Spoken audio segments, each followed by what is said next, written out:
Dwight David Eisenhower, October 14, 1890, March 28, 1969, was an American military officer and statesman who served as the 34th President of the United States from 1953 to 1961. During World War II, he served as Supreme Commander of the Allied Expeditionary Force in Europe, and achieved the 5-star rank of General of the Army. He planned and supervised the invasion of North Africa and Operation Torch in 1942 to 1943 and the invasion of Normandy from the Western Front in 1944 to 1945. Eisenhower was born into a large family of mostly Pennsylvania Dutch ancestry in Denison, Texas, and raised in Abilene, Kansas. His family had a strong religious background, and his mother became a Jehovah's Witness. Eisenhower, however, belonged to no organized church until 1952. He graduated from West Point in 1915 and later married Mamie Doud, with whom he had 2 sons. During World War I, he was denied a request to serve in Europe and instead commanded a unit that trained tank crews. Following the war, he served under various generals and was promoted to the rank of brigadier general in 1941. After the United States entered World War II, Eisenhower oversaw the invasions of North Africa and Sicily before supervising the invasions of France and Germany. After the war, he served as Army Chief of Staff, 1945 to 1948, as President of Columbia University, 1948 to 1953, and as the first Supreme Commander of NATO, 1951 to 1952.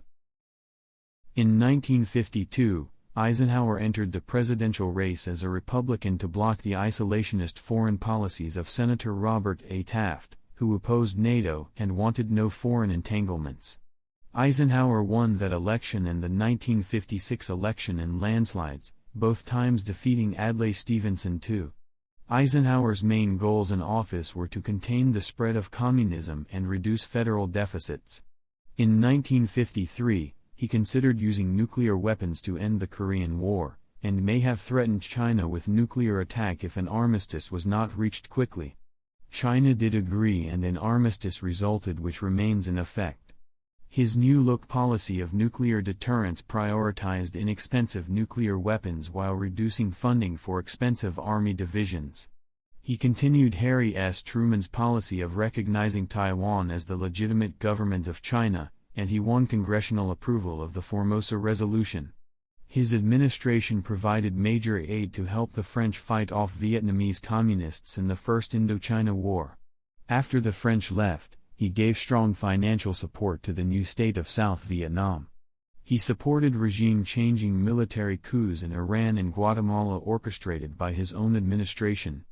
During the Suez Crisis of 1956, he condemned the Israeli, British, and French invasion of Egypt, and he forced them to withdraw.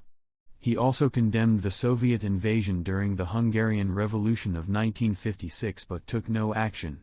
After the Soviet Union launched Sputnik in 1957, Eisenhower authorized the establishment of NASA, which led to the space race. He deployed 15,000 soldiers during the 1958 Lebanon crisis. Near the end of his term, he failed to set up a summit meeting with the Soviets when a U.S. spy plane was shot down over the Soviet Union. He approved the Bay of Pigs invasion, which was left to John F. Kennedy to carry out. On the domestic front, Eisenhower was a moderate conservative who continued New Deal agencies and expanded Social Security.